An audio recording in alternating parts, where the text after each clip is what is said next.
Hi everybody, welcome back. We are on example 3, page 16. This is our final example of 3.2. I'm going to create a diagram here and then we're going to answer some of the questions. So it says a farmer has 120 meters of chicken wire. He wishes to construct a rectangular chicken pen, making use of a barn as one side. So I've done that already, so I'll draw that out for you. And there it is. Make it a little smaller, obviously. Just a sketch, right? Just to give you an idea of what that would look like. There you go. So there's your diagram. All right. So we'll add to the diagram.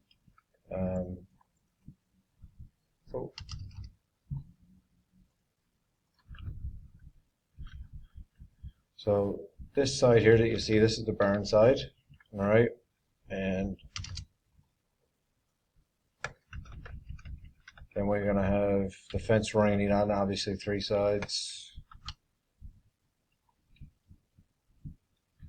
There's your widths. Hold over, just doesn't want to. And then the barn. There's the barn side. And then obviously, white wants to stay underlined. And this side here is obviously called the length. It wouldn't matter which side you call the length, but that's what I'm showing right there. So, and now I'll just make sure. So we got our two widths and our lengths, and then obviously we're not going to need to put any fencing because it's on the side of the barn. So we avoid that part of the fencing. So let's come up with a expression for the area, right? So we know that the perimeter is going to equal 2 W's plus the length. We don't need to worry about the barn side. That's not going to do with the fencing, right? And we have 120 meters. So it's going to be 120 equals 2 W plus L. Okay. And now we're going to put that in terms of length. So if we put that in terms of length, I'm only doing that because there's no coefficient in front of the L. I'm just trying to make my life easy. So I will subtract the 2W from both sides. And we get the length is equal to 120 minus 2W for your length. You can go capital or undercase, it doesn't matter. So we have an expression for the length.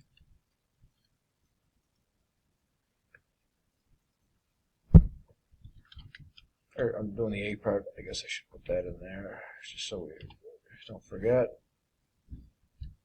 Alright, so there's our length expression right here. So our area is going to equal, as we know, is length times width, so L times W. So we'll want to put it in terms of W, so we have A equals, everywhere we see length, we're going to substitute in 120 minus 2W, and then obviously that whole thing is multiplied by W. This W right here. So we substitute our values in, and then we're going to simplify. We say area is equal to 120 multiplied by W on the outside minus 2W, and that's obviously squared. There's our area formula. So we get perimeter, because that's what we know because of the 120, and then we make it in terms of area, and there's our equation. So area with respect to the width is equal to 120. So there's your equation. So we created an expression and then we created a function equation for the area. So B says solve graphically the vertex and what do these numbers represent. So all I do is I will plug this in to our Desmos so I can get a nice graph. You guys can just sketch that, make a nice sketch for that. So I'll get my Desmos graph up. There we go, Desmos, we'll plug it in. And we get, so remember, A with respect to W is just going to be equal to 120 minus X, or 120X minus X squared. And there's our function. So obviously we don't see it. You see it going up right there. That's because of our obviously because of our window. So what we need to do is we got to open that window up big time. So what I need to do is I'll make my x-axis, because I got to go all the way over to 60. I'll make it -10, and I'll make this 80. That'll give you 60. You'll be able to see. And then it goes all the way up to 1800 for y. So I'll make this -100, and then I'll make this 2000. So you can see the graph here. Oh, and I forgot my 2 in front there. My apologies for my equation. I go back to my equation. There's a 2 in front there for my function. Oh. Bring my Desmos back. And there we are. Nice graph of that. Smaller so you can see that. So these are functions up here. There's our graph. Get what we need. Remember, we only need the positives. So I know you can see that your graph is going down, but there's no need for that. So we only need that. I'm going to get the important points we want for our diagram. And here we are. Oh. There we go. Perfect. We'll screen clip that. Remember, we're not interested underneath. Here we're only interested in the quadrant 1. So that comes into play when you're looking for domain and range. So we have a big graph there. There's your sketch. You can sketch that a lot quicker than I can type it up, but that's what it looks like. There's your sketch for B. The C part says state the domain and range. And again, it's not going to be what your graph calculator will give it to you or whatever it looks like, right? So remember, your domain is your x values. It only goes from 0 to 60. So that's how we express that. There's 2 ways we can express that, or 2 ways I like to express it, I guess I should say. And it looks like this. So the domain looks like 0 less than or equal to, we can use W because that's what our x variable is if we're talking about the width, less than or equal to 60 right there. Or you can show it as square bracket 0, comma 60, close your brackets. So that means that the width can only be between 0 and 60, which makes sense because 60 and 60 for the width will add up to 120. You have nothing left for the width. So it really can't even be 60. It actually has to be less than 60 technically. But that's what we can put for our diagram. We get that from our diagram, but technically it has to be actually less than 60. I'm going to steal that, and I'm going to write that for our range. So our range is equal to 0, less than or equal to area, and our area can go as high as 1800 here that you see, or 1800, and it's 0 to 1800 for your area. Okay? So let's make sense of this.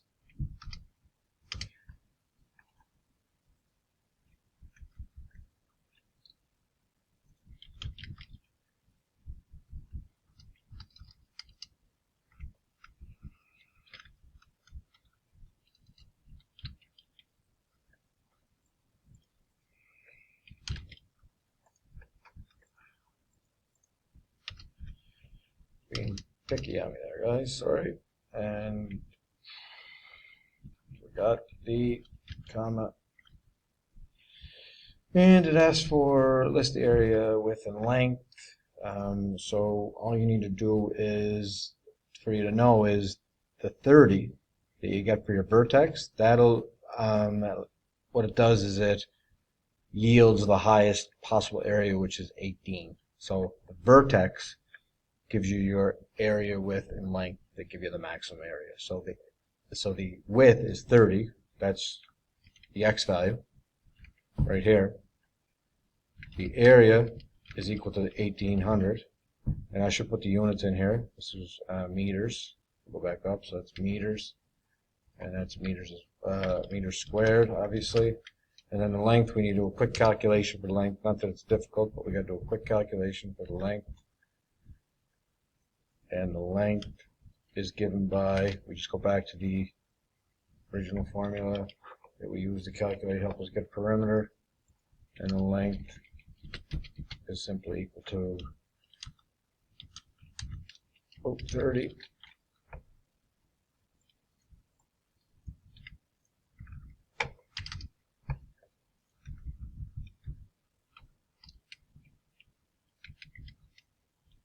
multiply 30 by 2, we get 60.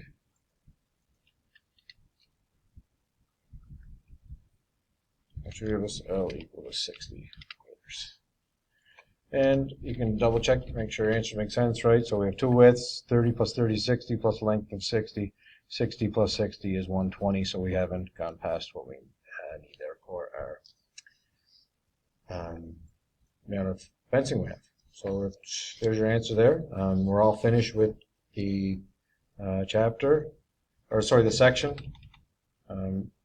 Make sure you take a peek at your homework at the bottom there. So the homework is found on page 174, number 1 to 5, 7, 8, 12, 15, A to F. And there's your final answer there. And again, you don't have to be precise like I am. You can just sketch it. Sketch the curve, show your 2x intercept, your y intercept if there is one in your vertex for these types of questions. And you'll be all set. And remember that the vertex represents, the y represents the, I'll write this out for you while we have some time here. Remember the y value of the vertex represents the maximum area. The x value of the vertex represents the width when this maximum area occurs. So just a little statement there about the x and y value of the vertex and what it represents with the maximum and min problems. We'll do some more of these once we get into the completing the square in the next section. I hope you enjoyed the video, and we'll be back for 3.3 to finish off the chapter on quadratic functions. Thanks everybody, and we'll talk again soon.